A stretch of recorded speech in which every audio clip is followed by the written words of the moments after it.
Bingo Blitz rules. If your bingo has ads in it, That's not a bingo. if it doesn't have the coolest tournaments, mini games, and the most breathtaking design, Nope, not a bingo. if your bingo moment makes you feel so excited that you just want to burst in joy and scream out loud, bingo! Sorry, so you're playing... Bingo Blitz? Now that's a bingo. Go for a world of excitement with Bingo Blitz, the #1 free bingo game. Download Bingo Blitz and play for free. Now that's a bingo. Want to shop Walmart Black Friday deals first? Walmart Plus members get early access to our hottest deals. Join now and get 50% off a 1-year annual membership. Shop Black Friday deals first with Walmart Plus. See terms at walmartplus.com. Let's hang out. Let's hang out. And let's talk about what lesbians about. Let's hang out. And let's listen to two lesbians shout. Let's hang out. Let's hang out. Hello, everyone, and welcome back to Lez Hang Out. I love saying that after the summer hiatus. It really feels like a welcome. Exactly. You know? It's like real fresh. We're keeping it new and exciting after all these years. It's actually been some time. Welcome back to Lez Hang Out, the podcast where you make me feel like I'm living a teenage dream. The way you turn me on. Okay, I can't get too much into that song. I apologize. Yeah, Katy Perry is, Katy Perry. Oh, yeah, we're not, let's just, and from the West Coast, I'm Leigh Holmes Foster. And from the East Coast, I'm Ellie Richarda. To those of you who've been with us through this whole journey, all 7 seasons now, thank you as always for listening. If you're a new listener, welcome. We're excited to have you here. Here's what's happening this week. This week in the Lesdom. This week in the Lesdom is a place where we can touch base each episode about things going on with the podcast or otherwise. We are kicking off season 7 with this episode and also an additional Patreon bonus episode. So if you are part of our Patreon, you get 2 episodes today for our season 7 launch. And today we'll be talking about Nimona on our Patreon. If you're not a patron, we would love it if you would join our Patreon, and you can get access to that episode at bit.ly/lespatreon. Before we talk about everything else that's going on right now in the greater Lez universe, we want to call attention to really important things going on that are A, important just in the grand scheme of the world, and B, are also going to have some effect on the podcast this season. And so that is the fact that there is an ongoing strike right now. SAG and WGA are both striking, have been for a while. Writers Guild especially has been on strike for over 100 days by now. And so I'm sure most of you are aware of that. Obviously, that affects a couple things just in terms of the guests that we can have come on and talk about things. Obviously, most people are unable to promote any struck work. So you might see some changes in terms of some of the topics and things like that. Also, Ellie and I, obviously, we are not SAG or WGA members, but we have many friends and people that we worked with on various projects who are. We obviously support them and want to show our support. We are a very media-focused podcast. You all know that about us. To the extent that we can, we are trying to focus things like our Should Have Been Gays and things like that on either new things, so you'll see some new kinds of Should Have Been Gays coming up that aren't focused on movies or TV shows, or focusing on things that are being put out by studios and things like that who have agreed to meet all of the contract demands. So we're rolling with it. We're gonna be doing our best. Obviously, we are in very strong support of all of the actors, all of the writers, that they should get paid. What a crazy concept, right? Right.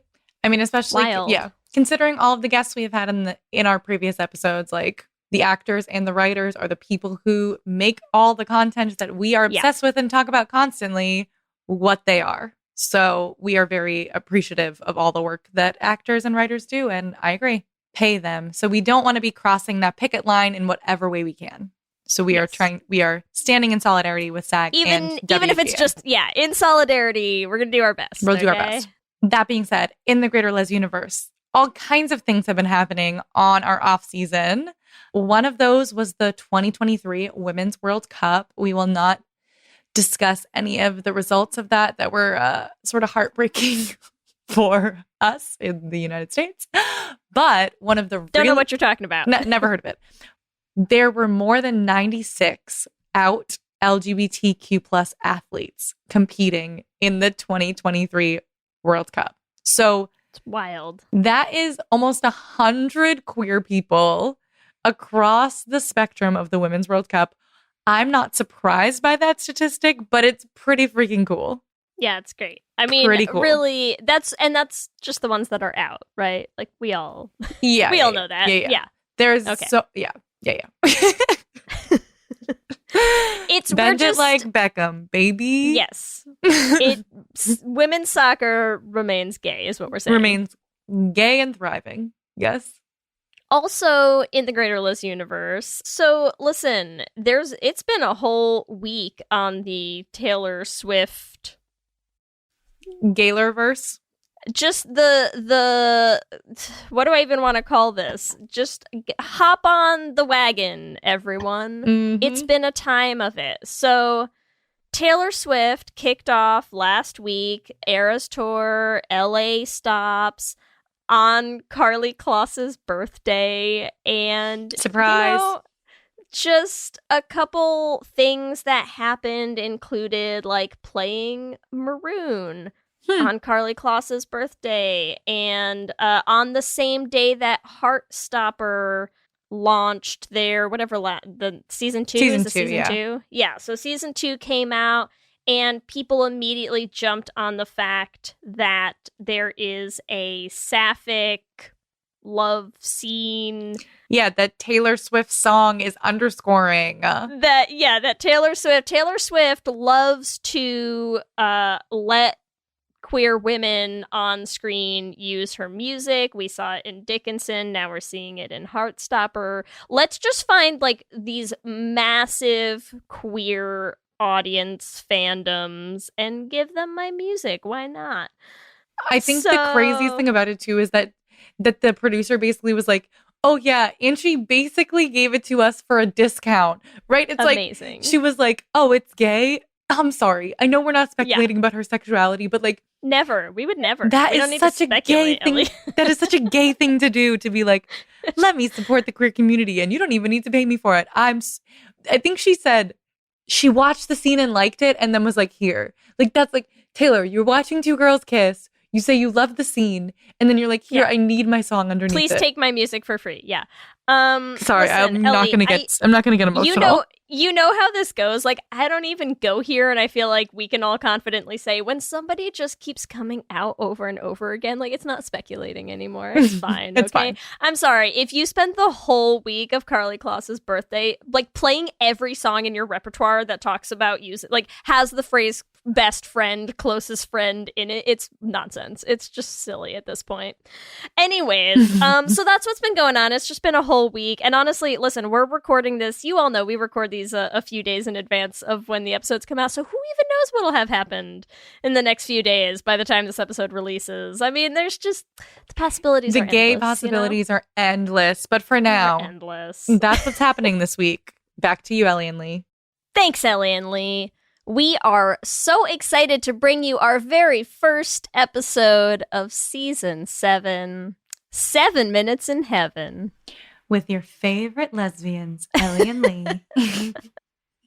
Sign-up sheets are right by the bathroom. Sign-up sheets? Did you have sign-up sheets? No, but I'm like, we're so popular. Like, it's like everyone just gets one person, but like for us, it's like everyone wants to sign up for 7 Minutes in Heaven with us. That's where I was going with that whole thing. I was going to be like, the empty Sprite bottle is on the ground. We will all take turns spinning. I don't know, man. Wait, did you do that? That sounds disgusting. Spin the bottle? Oh, I thought you said spitting. No, spinning. Oh, spinning. We've gone on. Where are we already? We were joking before we were on air. I'm like, how old is too old to talk about teenage things? Clearly, we don't really remember what it was like to be at a teenage party, Leigh. Yeah. We are already too old, but we're going to do it anyways. So, okay, here's the thing. I feel like we historically, for a couple of seasons now, we've sort of started with like a roundup of like where things are. And right now, that is bleak. So I don't want to. I wanted to do something different. And it's season 7. And I felt like the 7 pun was right there. And I just wanted to jump on top of it. So what we wanted to talk about, here's what I was thinking, is yes, we are aged. We're old. And I was thinking about it because I was really, the girls are big fans of the song that we wrote for Crush when we did the Essentials episode on Crush. That song, W, is a big hit with the girls. And every time I listen to it, I feel like I have this like idea in my mind of like, I don't know why, but that scene in the bathroom where they do the 7 minutes in heaven thing with the phones, right? And I just feel like there's just something every time I watch that movie and every time I watch that scene where I'm just like, wow, kids these days.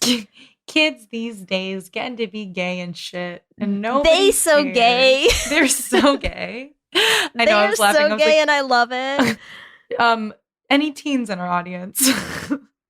Sorry if we completely are misrepresenting your experience. No. But like to us, we're not. To us, it feels like, oh, the kids are doing all right. You know what I mean? It's like, well, because for me, I mean, Leigh, I am always jealous of you. Like, you were actually out in high school. Like, I was not out in high school. So I'm like, gayness at my high school was like, it wasn't like a horrible thing to be, but it definitely was like, you know, people talked about it. You know? Yeah. It was not so like it was a thing if you were. Whereas I mean, now, it was a thing for me too. It just was a thing I was. Yeah. Yes, and that's why I wasn't more cool in high school. It was homophobia, and that is the only reason. That's definitely the reason. And no one should ever question the statement I just made. Did you ever play 7 Minutes in Heaven yourself? I played Spin the Bottle. I don't know that we ever did. I'm trying to remember if we ever did like a full actual like go into a fucking closet or something. I don't think I did. I don't think I ever have either. That's why I was like, I don't feel like that's not that that's not a thing, but it was never a thing. Oh, it's for sure a thing that like me and my friends were doing. Listen, at other parties that like, you know, cooler people who weren't being hate crimed into not being cool like I was, were attending. Like, there was other shit going on. I know that for sure. But yeah, I don't know that I ever actually did a full 7 minute thing. Well, that's the thing. Like, as a queer person in insert date here, like, it's also like as a queer person of a certain age. Well, but even if like there wasn't homophobia, there was definitely like very strict heteronormativity. So like I didn't never play that, but I'm like when I was in high school, like definitely like played some sort of like drinking and kissing games that like would have never involved me kissing a girl. Yes. Well, and right? that's because but this is what I'm saying.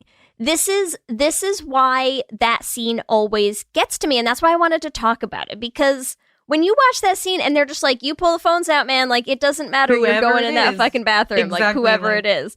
And the reason I can tell you I know I played Spin the Bottle is because like every time you played one of those stupid fucking games, every time we had to have the discussion of like, oh, what do you do if you spin, like if you're a girl and you spin another girl, what do you do? And is it the same or different than if like two dudes spin, right? Because like no, when I was in high school, man, like no guys were signing up to be like, oh yeah, if I spin Brett, I'm gonna make out with Brett. Like no, they were not.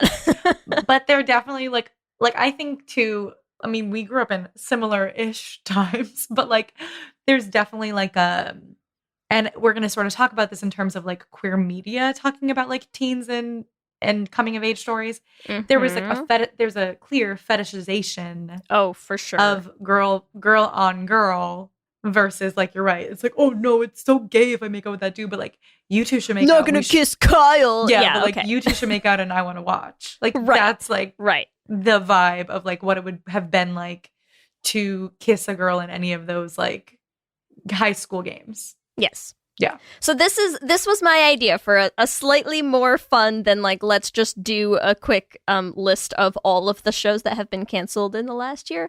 Let's just like a slightly happier note. Let's talk about like stupid gay, like being a gay teen and like coming of age different gay eras teen and stuff. how and like, yeah. I just think it's fun. I don't know. I agree. All right, so let's dive in. I mean, I wrote the most extensive list of gay teen content because I also do feel like we've talked about this many times before, right? But like when you think about queer content, actually the majority of queer content I feel like is young adult queer content. Yes. We get very teen heavy. I mean, like it's super teen heavy. And we talk about this a lot. Fine. It's very coming out heavy still. And so I think it obviously lends itself to the teen framework, the teen lens, the teen era of life, as far as the stories that get told a lot. But that's why it is interesting to see how the experience has changed, how the representation of the experience has changed, some of the ways that the representation hasn't always changed, and also that are interesting. I mean, some parts that I like is like actually, and maybe it's just because like I am of a certain era also. Like, but like some of the an age. Some of the older content I like better. I'm like, even if I watch it again, I'm like, I know it's probably like my age, but also I'm like, The Incredibly True Adventures of Two Girls in Love and But I'm a Cheerleader, both written and produced in the 90s and the early 2000s, are better than any teen drama we have had since. And I know that's just like, you just feel nostalgic and fuzzy about stuff, but I still think they're very well made. They're great. They're great. Queer experiences. But I also like, I do love some of the stuff that's out there now. Like, I love Sex Education, you know, like what a fun show. Like I had a super big Skins phase, and even that I know is not super recent, you know. I don't know. I think it's just, I want to talk a bit about like just kind of some of what we were just getting into, right? Of like some of the things about being a dumb gay teen and just getting to have like such a different experience of it, because I think maybe the thing that like that hit me when you watch movies like Crush and when you watch a lot of the newer stuff out there these days is just getting to watch things. And I think a lot of like our age and up, like a lot of the sort of, you know, older millennial and up crowd of queers, I feel like you watch all these things and you're like, wow, I didn't get to do so many of the like quintessential teen things, you know? And like, honestly, even for me, like, well, and I did, like, I took a girl to both of my proms, you know, like. So did I. Yeah, but I was dating at the time. Yeah. And with the full acknowledgement in my own brain of being into them, Ellie. Yeah, we only accidentally kissed, not on purpose, you know? So different vibes. Yeah. But yes, no, I agree with you though. Like there's obviously a difference between the older coming of age stories, and the big difference is the time period, the homophobia, being gay is a big deal. Like, what are some of her being gay is such a big deal. She has to go to a gay conversion camp. So yes, there's like, yeah. You know, she's not just living her gay life. Yeah, what are we all to do if we don't have RuPaul there to help us out, you know? Mm-hmm. Okay, Teach I'm us curious. How to not be gay, RuPaul, Teach us how to be straight. This episode is sponsored by BetterHelp. And as we head into Thanksgiving time, I want to start by thanking my wife, Kelsey, who has not only listened to just about every episode of this podcast for 8 seasons now, but who also is the only reason I'm able to make time to record it every week. She takes the kids, gets them dinner, and gets them ready for bed just so that Ellie and I can come on and yell about gay things into each other's faces for an hour. So here's a reminder to send some thanks to the people you're grateful for in your life, including yourself. I've been in therapy for a long time now, and one thing that's so important about therapy is how it teaches you to be more intentional. And being intentional about gratitude and how to show that to the people you appreciate is just one of the many benefits that I've gotten from therapy over the years. If you've been thinking of starting therapy, consider giving BetterHelp a try. I know how hard it can be to find time for regular therapy, and BetterHelp is designed to be flexible and convenient for your schedule. You can fill out a brief questionnaire to get matched with a licensed therapist, and you can switch therapists at any time for no additional charge. If you want to start being more intentional about gratitude in your life, visit betterhelp.com/Lez Hang Out today to get 10% off your first month. That's BetterHelp, HELP.com/Lez Hang Out. Let's hang out. For many businesses, the holiday season can be both an exciting and stressful time. With so many balls in the air, one thing you definitely want to know you can rely on is how you're selling your products. And with Shopify, you can rest easy knowing it's the home of the #1 checkout on the planet. Nobody does selling better than Shopify, and when it comes to successful brands like Aloe, Allbirds, or Skims, an often overlooked secret is all the things that go on behind the scenes that make selling, and for shoppers, buying, simple. For millions of businesses, if you take a peek behind that curtain, you'll see that Shopify is what makes it all possible. Shop Pay boosts conversions up to 50%, so that's more happy customers and way more sales going. It's true all the time, but especially this time of year, your commerce platform better be ready to sell wherever your customers are scrolling or strolling, on the web, in your store, in their feed, and everywhere in between. Businesses that sell more sell on Shopify. Upgrade your business and get the same checkout we use for Realm merch with Shopify. Sign up for your $1 per month trial period at shopify.com/realm, all lowercase. Go to shopify.com/realm to upgrade your selling today. Shopify.com/realm.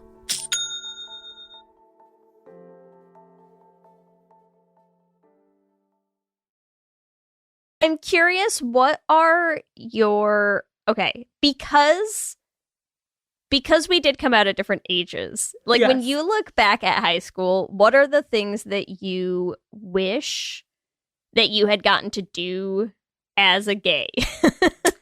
I mean, that's a good idea. I mean, I think the biggest thing is just like, obviously, like the most basic thing, just to date other girls, right? Like, I think about like all my experiences with like teenage boys, and like, not that they were bad experiences. Honestly, most of the like teenage boys that I dated were very sweet and kind. But I just feel like I never really experienced like a young high school kind of love, because I was always just like, this feels so wrong. Yeah. You know what I mean? So it's like that kind of stuff, which I feel like is the kind of stuff in Crush, right? Where it's like you're saying, like the butterflies, the like, and I mean, obviously I got to experience that in my gay puberty, but I just feel like it would have been really fun and exciting to have like a true adolescent brain. Yeah, I also just feel like when you're a teenager, like everything's so heightened in a way that's like sort of crazy, but exciting at the same time. I also feel like in terms of like high school, I don't know, like I guess I'm thinking about like, I had a pretty fun high school experience, but I'm just thinking about like what would have been like if I was gay. And to be fair, some of it I don't think would be that different, which is actually comical. So I don't know. Mean, listen, you know what in I mean? hindsight, I was pretty gay in high school. Yeah. In hindsight, a lot of your high school experience makes more sense, but I don't know. It's like, I was thinking about it because even for me, where like I did actually do a lot of like teen stuff, because like I did come out my junior year in high school, you know, and it's like I did get to have a lot of actually like kind of quintessential teen experiences, like being out. And I still feel like I look back on that and I'm like same thing, like what you were just saying, like, God, I wish I had more time or had been aware earlier, you know, to just get to like have that time and also get to do it at a time where like, yeah, it wouldn't have been such a big thing, you know? Yeah, I think for me, like obviously, like it would have also just been like, I think just to have less like turmoil. Like I had so much internal turmoil, right? Yeah.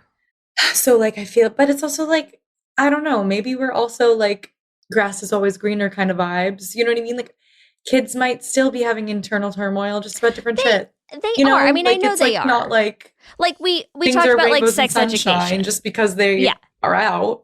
Right? Like sex education, like I think about what's the bully kid's name in that? Adam. Yeah. You know, it's like I understand that there is still a story, kind of the go-to gay coming out story of, you know, being bullied. Oh, your bully's gay. I'm like, okay, yeah, they did that back in Buffy. Yeah. You know, like what year was that? Like 1999. What's his face? Xander's bully was bullying him to repress his own homosexuality. Like, okay, fine, I get it. Tale as old as time. Sure, some stuff never changes. Never changes. But I also feel like I feel like there's still the presence of bullies, but the way in which everybody else in the student body tends to react to someone being gay in any kind of way these days in most of media is like different, you know? Yes. Oh my God. I cannot remember for the life of me what TV show or movie this is from, but there's a gay bully. There's a gay bully. That's all you're going to give me? No, and he's like so gay and he's so rude. Kurt in Glee. What? No, who said that? No, it's not in Glee. I feel like this episode is you and I starting the episode saying like, God, how old is too old? And now everything we're like, what's the name of that? Do you remember this show? We're good. We're doing great. We're young and hip and with it, listeners. I don't know what you're talking about. A show with a gay... So you just mean the bully is a gay kid? Yeah, the bully is a gay kid. And I feel like maybe it's Will and Grace. I've been watching so much Will and Grace lately. Because he's like bullying another like older gay man who's like who's trying to be like, it's okay to be gay, and he's like, it's not okay to wear that shirt. And it's like that's just like the most like it's silly and ridiculous. But like my point is that like things are flipping on their heads, even where it's like the gay kid in school is the cool kid who's actually bullying everyone else because he's like, I have fashion sense and you don't. You know what I mean? And then there's like, I don't know, like it's flipping itself on its head even more of like the gay kid actually is bullying the straight kids and he's the coolest kid in the school. But I don't know. But I do think like, yeah, bullying is a lot different. And yeah. It's not media today. I feel like doesn't seem to want to drop the idea that like there would be bullies at all. But I feel like it's kind of become more of like most people don't care. And then there's that one bully who's got it in for you. And odds are he's gay too. You know, like I don't know. I feel like it's a slightly different thing. But then it's also funny because now I'm looking at this list we wrote of like queer coming of age stories in the media. And I'm like, no, actually a lot of these are like all this. It's the same they're story. Still the they're same. all the same. Is your point? Yeah, they're still the same. That's the funny thing. Like, I feel like Crush did a really good job of being like, this is different. But even like, so like, I really love the movie The Miseducation of Cameron Post. It was really good, really good. You haven't seen it. I know you haven't. I still haven't. I suck. I know.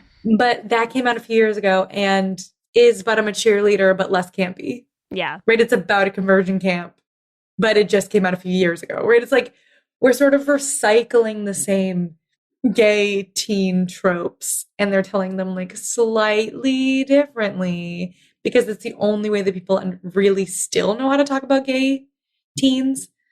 I mean, another good flip of the switch of the gay teen drama that we didn't even put on this list, but First Kill.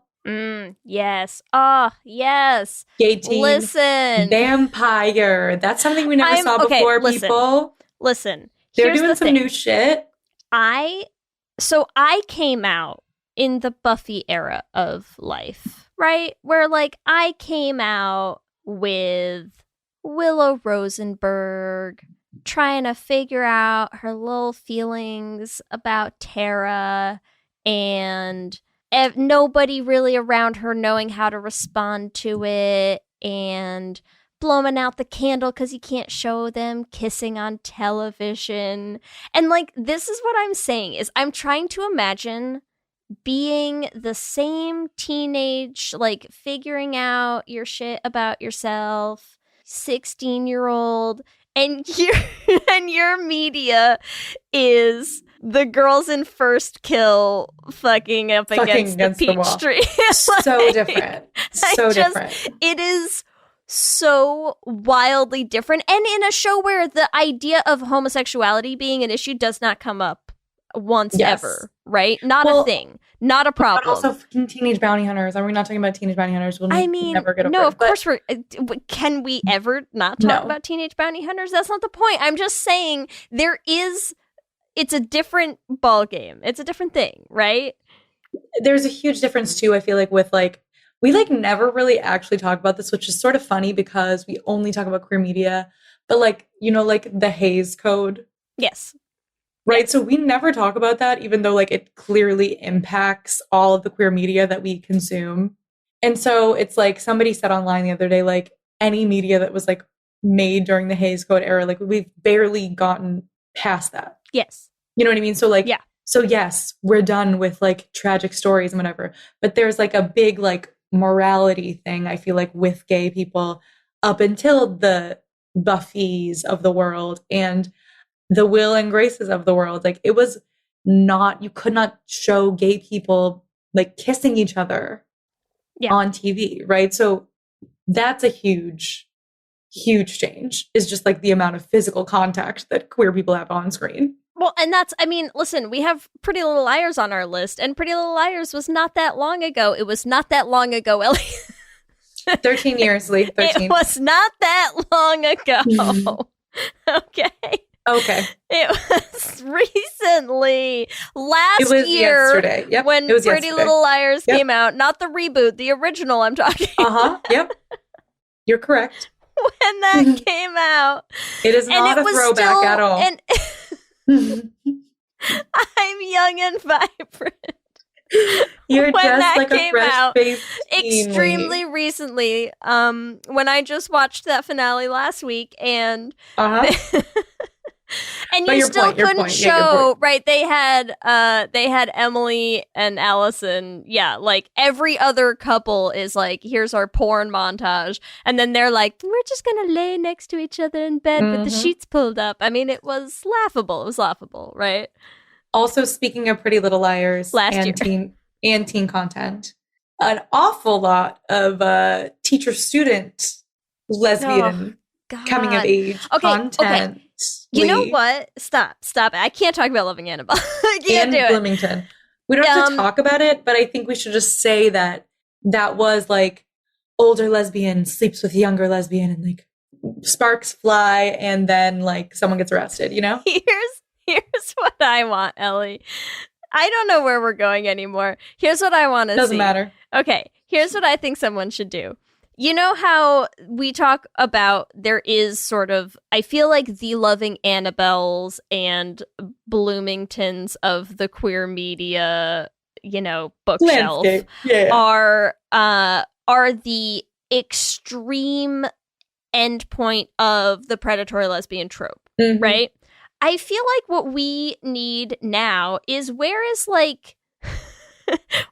the nonsense problematic queer tropes of today's era, where I want someone to make, I don't want this, but I want someone to make the 2023 problematic thing of like, where's the teens getting groomed at the drag queen book hour at their local library and having access to books that mention gay people and getting brainwashed. You know, I'm like, this, it feels like that's where the current landscape is in the political arena of discussion, and I'm like, why is still none of that appears anywhere, because it's like so ridiculously made up that we can't even bring ourselves to put it into our media. But it feels like it would be very funny to lean hard into it. In like, I feel like someone could make, like I feel like someone could make like a but I'm a cheerleader of today's era of like nonsense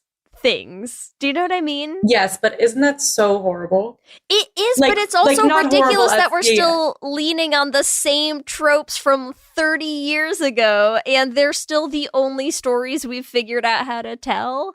Tell a story about a boy who his parents brought them to all the drag queen story hours, and then he's like, but I'm straight. And he's really struggling. And it's so hard and for it's him. so hard. Because he's been dressing in drag since he was 8 years old. And then he's like, oh no. Okay, you know what though? Have you ever seen there's a guy who has a TikTok and all he does is he reviews. I'm gonna quote unquote reviews. I mean, really, he just, kind of rakes across the coals. All he does is watch like movies made by the religious right.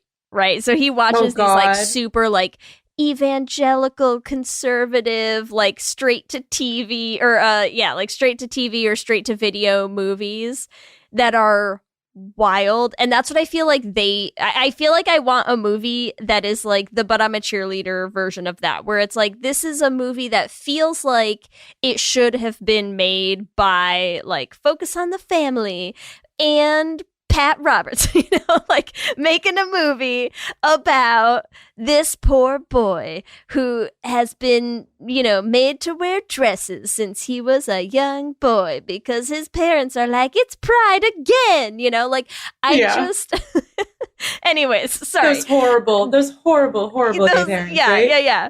But because some of the movies that he reviews are so unhinged that I'm like, someone should be satirizing them and we're not enough. And it's because it just seems silly to me that we still have movies coming out now with like problematic predatory lesbian stuff and like the same ridiculous teenage coming of age coming out stories that have been happening for decades. And it's just funny. And like, yes, we still love some of them, but also there's just so much more variety now, like we can switch up our satire. Let's do it. Switch it up. But yeah, we do have the same tropes. Let's just list the tropes that we've gotten so far to bring us back to some sort of framework, Welcome back, listeners. We have a framework. I went on a tangent. Sorry. We swear. Okay, so basic tropes, right? The coming out trope is like obviously always going to happen in teen movies because like most people do not come out until they're teenagers. Like if you came out before then, honestly, happy for you. Amazing. We have the teacher-student trope, which like we want to vomit. Please never make that again. We have the like more positive, I don't know if it's a trope, but I hope it turns into a trope of like the quote unquote cool gay kid. Let's turn this thing on its head. Like the gay kid is the best one in school. What else? What are some of the tropes that we've seen in like some of those like web series? We haven't really done a deep dive into the old web series that were actually like hilarious. I feel like my big I feel like my big web series trope actually, and maybe this is again the era because I feel like my web series time was big around the South of Nowhere time, the Anyone But Me time, right? Like that was like peak web series age for me. And I think the coming out to your parents, like that was always a big thing of like, oh, I'm going to have to tell my parents, and how will my parents respond, right? Because you had the South of Nowhere obviously has that such a famous scene with her mom like dragging her out, the classic. We always love the slow-mo. It's like the slow-mo dragging her out of the house and out, right? Like that one's stuck with me. Whereas I feel like Anyone But Me had the like, he's the super supportive dad, right? Wasn't that in Anyone But Me? Yeah, God, this Anyone But Me also so recent, just so recent, very recently came out. I mean, I do think though, like, I mean, tropes are tropes for a reason too, right? It's like, I mean, that is sort of when you are a teenager, your parents are the most important people in your life. So like, there's always going to be a moment where you sort of have to come out to your parents, even if that coming out moment is not like horrific, right? Like that's the trope of the older kind of thing, which is like, you're going to come out to your parents, it's going to be horrible. They're not going to accept you. And like, that's the worst part. Now it's like, okay, you come out to your parents, they accept you and it's okay, right? Which is like, okay, great. That's like bare minimum. We got the check mark. But I feel like that's always going to be a thing in teen drama. Yeah. Or like, I don't know, but even in Crush, like there was like, she came out to her mom when she was like 9 years old or something. Yeah. Right. But that, to me, that feels different than so much of the TV that I had accessible. Oh, for sure. When I was because a it was like, teenager. if you come out and you tell your parents, it's bad. I also think that like it's super, like, even if it's just like subconscious, I'm like, literally, like, I was terrified to come out to my parents. And to be fair, my father's a dick, so that was valid. My mom, obviously, very supportive. But I also think like a big part of that, like, doesn't even actually come from who your parents particularly are. Yeah. It comes from seeing all of these things on TV where a gay person came out to their parents and that was the worst day of their life, right? Like, that's like what you see, and you're like, okay, so that's how it goes. You know what Except else? for, you know what else that makes me think of is not just the coming out to your parents. The other thing that I feel like if I think back to like when I was coming out, when I was older teen, right? Like, what is the story that I feel like I saw all the time that like kind of probably fucked a lot of us up, actually, is the danger in hitting on a girl and the risk of that girl being straight, right? Like, that's a trope that I feel like I saw play out in a ton of shows, movies, whatever, right? Is that like, and because that's, I mean, listen, again, if you want to talk about your fave and mine, teenage bounty hunters, and flipping things like tropes on their heads, flipping that on its head of the like, I feel like I saw a ton of things where it's like, oh, I kissed that girl and then I had to run away in shame and now everybody knows and now I'm being bullied and now there's rumors and she is so disgusted by me and now my teachers have to talk to me and now my parents found out, right? Having that one moment in Teenage Bounty Hunters where it's like, you get that moment where like Sterling kisses her and then April walks away, and then you see that moment where she's like, oh no, everything is gonna go wrong, and then the click of the door lock, like that, life-changing. Right? Like, just life-changing and affirming in a way that it's like hard to explain to people who didn't have the experience of being a teen trying to navigate coming out in a landscape that was vastly different and was presented as different than that everywhere you looked, you know? There's also not just, as you bring that up, I'm thinking about like Lost and Delirious, which is like such a fucked up movie. If anyone's seen it, you know, like just is honestly so traumatic. So I won't really say exactly what all the traumatic stuff that happened, but it's also that whole, like, if you're with a girl, even if you're with them, like, for a long time, like you're secretly dating and like you're together. Yeah. There's the risk that at some point for her, it will be quote unquote a phase and she will move on and she will be with a man and not with you. And like, you're just like a part of her life that was like an experiment. Mm-hmm. That's like definitively was shown many, many, many times. That shit definitely got under my skin. Yeah. Especially like when I was in college, like there was like a big, like, I don't know, there was just like even if this girl likes me now, like eventually she won't, you know, just because of like the media that was being portrayed of like, you didn't really, like, you see this teenage story that's like, oh, it's just the teenage thing, and then like, oh, but like you grow out of it. It's just a phase. Yeah, that's a big one. Yeah, I feel like the phase was like a big thing where you're like, oh, it's quote unquote just a phase and she'll grow out of it. Like, for many businesses, the holiday season can be both an exciting and stressful time. With so many balls in the air, one thing you definitely want to know you can rely on is how you're selling your products. And with Shopify, you can rest easy knowing it's the home of the #1 checkout on the planet. Nobody does selling better than Shopify. And when it comes to successful brands like Aloe, Allbirds, or Skims, an often overlooked secret is all the things that go on behind the scenes that make selling and, for shoppers, buying simple.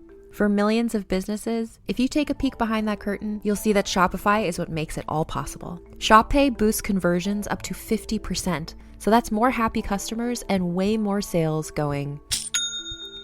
It's true all the time, but especially this time of year, your commerce platform better be ready to sell wherever your customers are scrolling or strolling, on the web, in your store, in their feed, and everywhere in between. Businesses that sell more sell on Shopify. Upgrade your business and get the same checkout we use for Realm merch with Shopify. Sign up for your $1 per month trial period at shopify.com/realm, all lowercase. Go to shopify.com/realm to upgrade your selling today. Shopify.com/realm.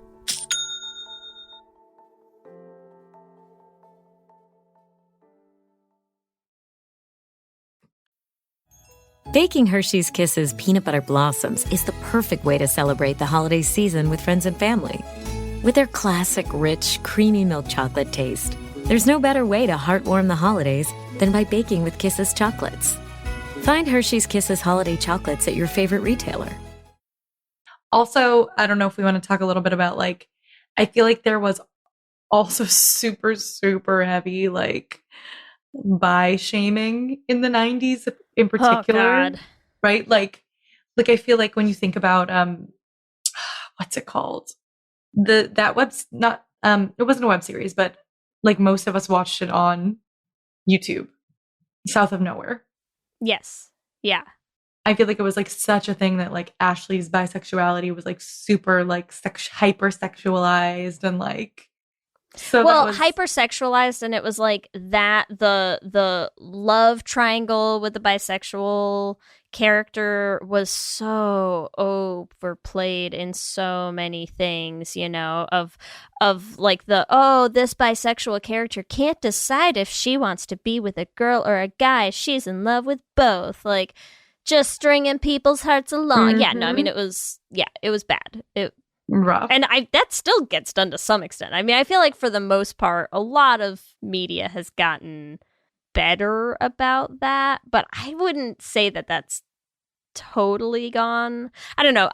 Sometimes I feel like my view of media is clouded by how many older movies we go back and watch again to do Should Have Been Gays and stuff like that, but I feel like that doesn't feel like it's totally I don't left. feel like it's totally left, honestly. I don't think it's totally left. Yeah. Yeah, that's a rough one. Yeah, I don't know.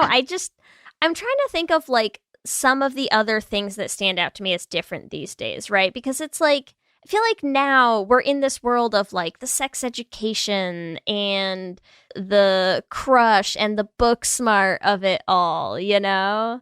And it's just, it feels like it's such a different world now. Like, it's such a different environment for so much of it, and I just like I'm curious in the context of like in like high schools and stuff these days, you know, because, and I get it, I mean, we are raising our children in a specific part of the country, sure, you know, like I understand that the Bay Area is not everywhere, but I also feel like I have yet to, like, we've, you know, traveled with the girls and stuff. Like, we've taken them other places. And it's like, I just feel like we haven't gone anywhere where, you know, they'll be at the beach, at a pool, at the zoo, like playing with another kid that they meet there or something. I have yet to have a child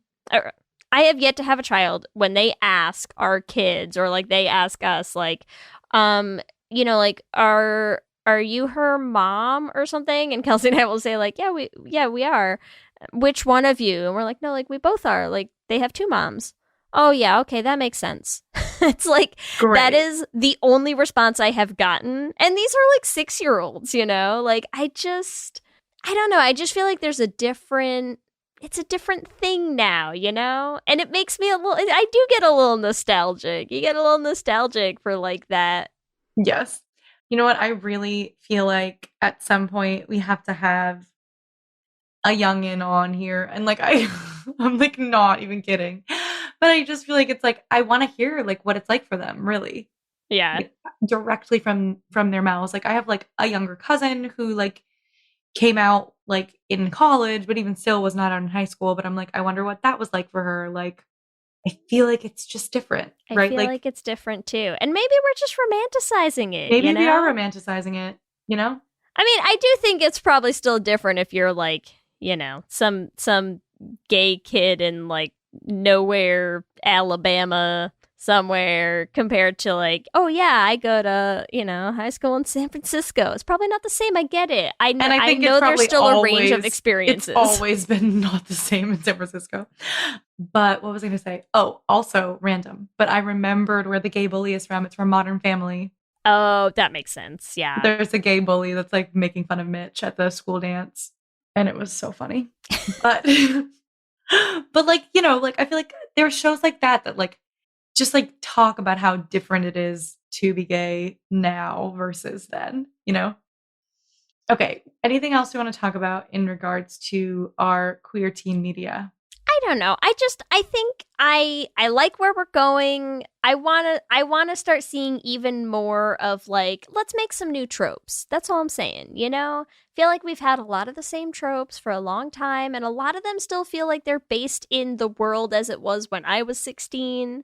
True. You know? And it's refreshing to me when we see some new stuff out there. Like I think that's why I just loved Crush so much, you know? Like I feel like it really was mind-blowing to watch a movie where it was just like, everyone's gay, nobody cares, you have your pick of the litter when you want to date another girl in your school. I was just like, this is wild. Huge. Also, while we talk about Crush, let's of course not forget to mention the amazing Casey Rackham and Kristen King, who wrote that and are currently on strike. Pay your writers. Anyways, sorry, just a quick aside. Hashtag pay your writers. Hashtag pay your writers. WJ Strong.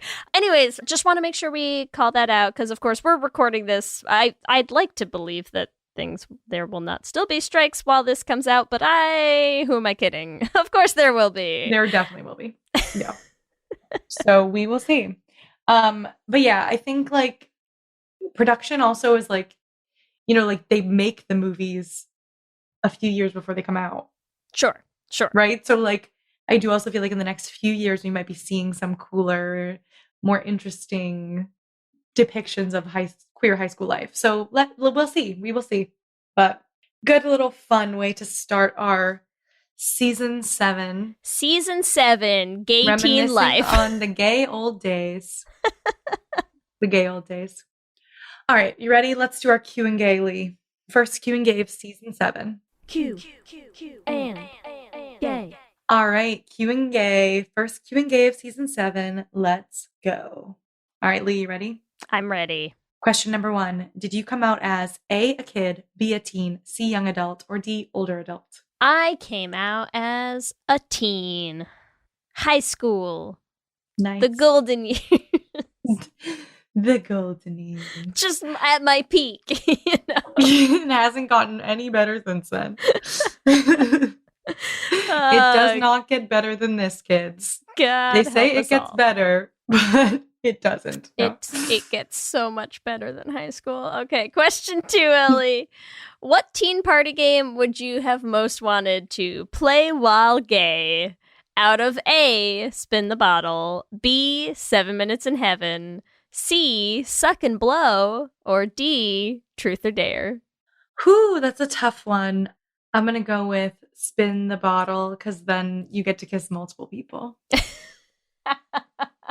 Oh. I was waiting for the reasoning of Spin the Bottle over 7 Minutes in Heaven, and that actually feels perfectly Very right. on brand. Yep. Yeah, 7 Minutes in Heaven is just one person, right? Like, yeah, but you could pull multiple people for a turn, you know? at the same time? Well, not at the same time, but like, what are you doing in that closet, Ellie? Good Lord. Very interesting. I stick with my answer. All right, question number 3. Which queer teen trope are you most ready to retire? A, conversion camp, B, bullies, C, teacher student, or D, just a phase? Oh, God, it's teacher student. It's teacher student by a long shot. It is miles away from everything else. Teacher student. Can't handle it. No, I'm over it. It's rough. Question 4, Ellie. What is your favorite newer queer teen media out of A, First Kill, B, Sex Education, C, Crush, or D, Booksmart? So my thoughts here are, I love Sex Education as a TV show, but I don't feel like it's queer enough for me to be like, this is my favorite, even though I love Eric. It's fair. And I love Lily and Ola, but I'm also like, they're so B-plot. Yeah. That I'm like, I gotta go with D, Booksmart. Like that, the comedy gold of that movie, just like, love it. Yeah, it's I would have a hard time picking in this. I love Crush. I love Booksmart. We've talked a lot about First Kill. I know it's not good, but I love it. Who cares?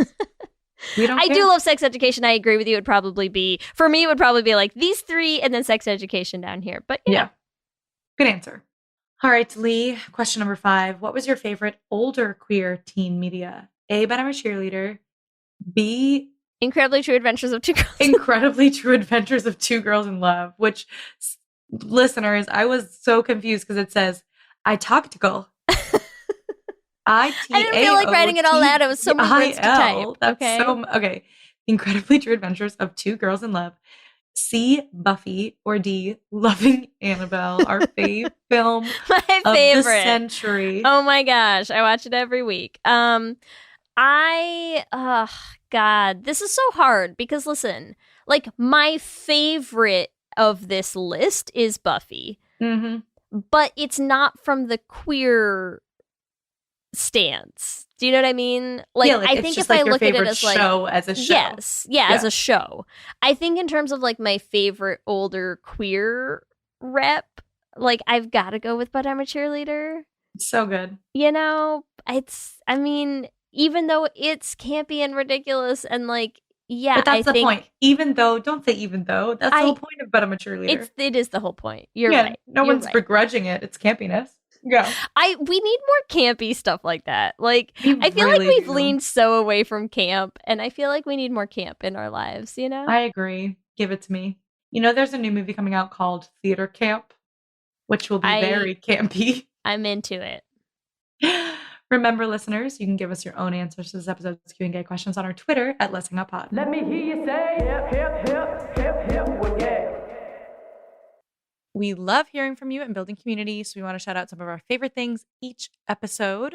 First, we'd like to shout out Mix Taylor, who sent us a message on Instagram telling us that we have to do a Should Have Been Gay on Full House. So adding that to the list, Full House, Fuller House, like all the houses. We got you. All the gay houses, correct. We also want to shout out, I love this one because it's a TikTok user whose username is Katie Lee, spelled with Lee, like I spell Lee. No one ever spells Lee that way, so that always makes me happy. So I want to shout out Katie Lee, who commented on one of our clips with Emma Jane last season and said, honestly, quote, IDK, let's make out with whoever's there when you don't know what else to do is peak queer. And that just feels so accurate to me. I just kind of love it. It is an extremely gay thing to be like, what do you want to do? I don't know, man. Let's just hook up a little bit. Yeah. Gay culture. As always, we want to thank our Lesbian Jesus patrons, Mark Foster, Tanya Ferguson, Alana Rosen, Lizette Stye, Adi Benitez, Fiona W., and Sophia Phillips. And our King Princess patrons, Amy and Ellen, Leah Henley, Andrea Doucette, and Julia Gonzalez. Thank you so much. We could not continue to make this show without you and all of our Patreon supporters. Remember, you can also find us on all the social medias. We are on Instagram, Facebook, Twitter, and TikTok at Lez Hang Out Pod. You can email us at lezhangoutpod@gmail.com. You can check out our website at leshangoutpod.com. Whatever app you use for podcasts, make sure you subscribe so you'll be the first to know when new episodes drop. We also have videos going up on our YouTube channel, so make sure you subscribe at youtube.com/LezHangoutPod to catch them. Lez Hang Out is an independently produced show hosted by us with audio production by me. Our production assistant is Krista Murison, and Twitter shenanigans and various other silly tasks by Lee Holmes Foster. All the If you silliness. want to support our little team, the first thing you can do is free. It's easy. You can leave us a rating and a review on whatever app you use to listen to podcasts. A, we like reading them, and B, it helps new people find the show. If you want to support us on Patreon, it's a huge help to help us continue to grow our show, to make sure we pay our independent team, and make sure that we can afford all of the things that go into making a podcast. We have been making this show for the past 7 years. This is our 7th year running, and our Patreon supporters are what have continued to keep us going. So thank you to our Patreon supporters. If you'd like to be a new one, we would love to hit 200 patrons in season 7. So help us get there at bit.ly/lespatreon. You also get access to bonus episodes, so there's content that you will never see if you are not a patron. So join now. If you want to get some Lez Hang Out merch, we have all sorts of designs. You can get them on t-shirts, on tank tops, on sweatshirts, on tote bags, on whatever it is that you need for all of your gay merch. You can find all of our designs at our TeePublic at bit.ly/lezshop. And remember, we have a queer production company making queer podcast musicals with guaranteed happy endings that you can find everywhere at $dollarbeanprod. You can also check out our website, dollarbeanproductions.com. You can listen to all of the episodes of our first show, The Flame, on any podcasting app. And if you want to help support us making more musicals, many of you know we have been hard at work all summer recording and starting production of our next show, Journey to the Heart. We still have a ways to go, but we are getting close.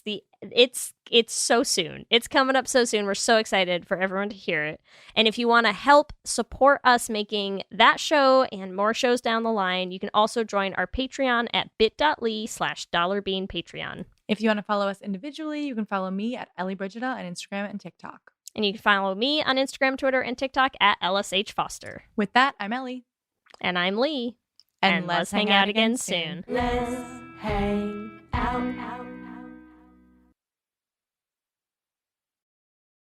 Buffet brawlers, glory holes gone wrong, cannibalistic castration cabins, public poopers? These are just a few of the crazy topics you'll hear covered on Excuse Me, That's Illegal, the pettiest podcast around. Whether you need a break from all that murdery true crime stuff, or just enjoy hearing hilarious stories told in a unique way, I got what you need. I'm Leroy Luna, your fearless host/chauffeur. So come hop in my minivan and let's go for a ride. I promise you probably won't be disappointed.